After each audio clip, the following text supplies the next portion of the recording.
भैया के आबेदे सत्ता, भैया के आबेदे सत्ता, कट्टा सटा के उठा लेब घरवा से। जब ये चुनाव शुरू हुआ था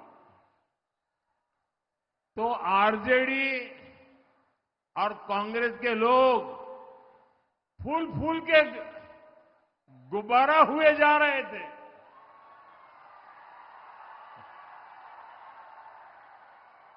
और आरजेडी और कांग्रेस के नामदार आसमान पर पहुंच चुके थे।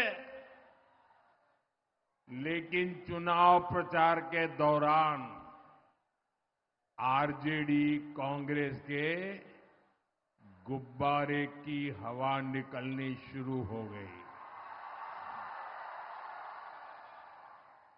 और कल पहले चरण के बाद इनका गुब्बारा पूरी तरह फूट गया है। अब तो आरजेडी कांग्रेस का इकोसिस्टम, उनके समर्थक भी कह रहे हैं फिर एक बार। साथियों, आरजेडी कांग्रेस ने बिहार के युवाओं को भ्रमित करने की बहुत कोशिश की, लेकिन उनकी सारी प्लानिंग फेल हो गई। इसका एक बहुत बड़ा कारण है बिहार का जागरूक नौजवान। बिहार का नौजवान ये देख रहा है कि आरजेडी कांग्रेस वालों के इरादे क्या है।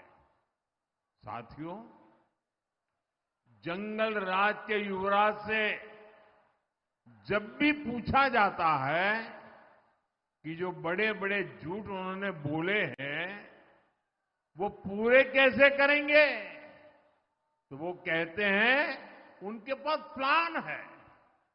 और जब पूछा जाता है भी बताओ प्लान क्या है, तो उनके मुंह में दही जम जाता है, मुंह पे ताला लग जाता है, उत्तर ही नहीं दे पाते।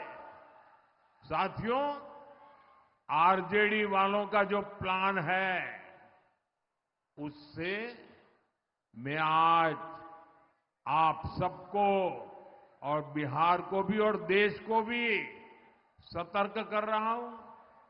आप देखिए, आरजेडी के नेताओं के किस तरह के गाने वायरल हो रहे हैं। चुनाव प्रचार के जो गाने हैं, कैसे गाने वायरल हो रहे हैं। आरजेडी वालों का एक गाना है, आपने भी सुना होगा, आपने भी शायद मोबाइल पे देखा होगा। आरजेडी वालों का एक गाना है, आएगी भैया की सरकार। क्या बोलते हैं? आएगी भैया की सरकार, बनेंगे रंगदार। आप सोचिए, ये आरजेडी वाले इंतजार कर रहे हैं कि कब उनकी सरकार आए और कब अपहरणीय, रंगदारी, ये पुराना गोरख धंधा फिर से शुरू हो जाए। आरजेडी वाले आपको रोजगार नहीं देंगे, ये तो आपसे रंगदारी वसूलेंगे, रंगदारी। साथियों, आरजेडी वालों का एक और गाना है। अब आप देखिए क्या क्या कर रहे हैं, क्या क्या सोच रहे हैं। और मैं तो देशवासियों को कहूंगा, देखिए ये बिहार में जमानत पर जो लोग हैं वो कैसे लोग हैं। उनका क्या गाना है? भैया के आबेदे सत्ता, भैया के आबेदे सत्ता, कट्टा सटा के उठा लेब घरवा से। आप अंदाजा लगा सकते हैं कि ये जंगलराज वाले सरकार में वापसी के लिए क्यों इतने बेचैन है। इन्हें जनता की सेवा नहीं करनी, इन्हें जनता को कट्टा दिखाकर लूटना है, लूटना। उन्हें घर से उठवा लेना है। साथियों, आरजेडी का एक और गाना चल रहा है।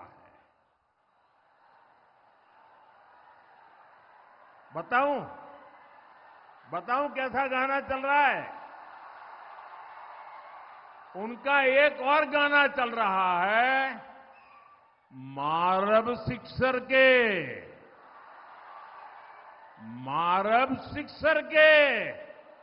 6 गोली छाती में। यही इनका तौर तरीका है, यही इनका प्लान है। इनसे कोई भी सवाल पूछेगा तो यही जवाब मिलेगा, मारब सिक्सर के 6 गोली छाती में।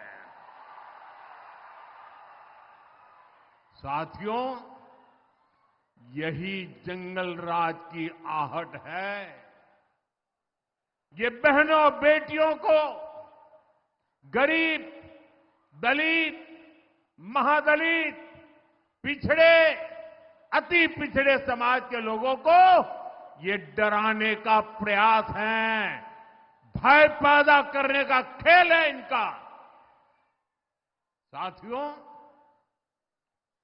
जंगल राज वाले कभी भी कोई निर्माण कर ही नहीं सकते। वे तो बर्बादी और बदहाली के प्रतीक है। इनकी करतूतें देखनी हो तो डालमिया नगर में दिखती है। रोहतास के लोग इस बात को अच्छी तरह जानते हैं। साथ ही आप तस्वीर लाए हैं, मैं मेरी टीम को कहता हूं ले लेते हैं, लेकिन आप तस्वीर ऊपर करते पीछे दिखता नहीं है। मैं आपका आभारी हूं, आप ले आए हैं। मैं मेरे टीम को कहता हूं जरा ले लीजिए इनसे भाई, और आप बैठिए नीचे, ले लेंगे वो, बैठिए। पीछे औरों को रुकावट होती है भैया। अंग्रेजों के जमाने में डालमिया नगर की नींव पड़ी थी। दशकों के परिश्रम के बाद एक फलता फूलता औद्योगिक नगर बनता जा रहा था। लेकिन फिर से कुशासन वालों की राजनीति आ गई, कुशासन की राजनीति आ गई, जंगल राज आ गया, फिरौती, रंगदारी, करप्शन, कट कमीशन, हत्या, अपहरण, धमकी, हड़ताल, यही सब होने लगा। देखते ही देखते जंगल राज ने सब कुछ तबाह कर दिया।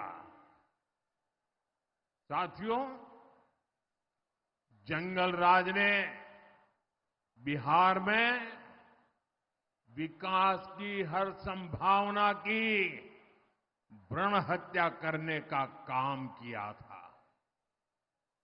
मैं आपको एक और उदाहरण दिलाता हूं। आप कैमूर में देखिए, प्रकृति ने क्या कुछ नहीं दिया है।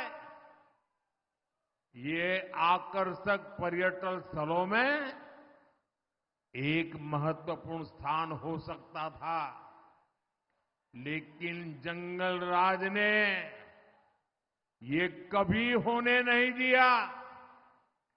जहां कानून का राज न हो, जहां माओवादी आतंक बढ़ रहा हो, क्या वहां पर कभी कोई टूरिज्म जाएगा क्या? जाएगा क्या? जरा बताइए ना, जाएगा क्या? नहीं जाएगा ना। नीतीश जी ने आपके इस क्षेत्र को उस भयानक स्थिति से बाहर निकाला है। मुझे खुशी है कि अब धीरे धीरे यहां पर्यटकों की संख्या बढ़ने लगी है। जिस करकटगढ़ वाटरफॉल, उस वाटरफॉल के आसपास माओवादी आतंक का खौफ होता था, आज वहां पर्यटकों की रौनक रहती है।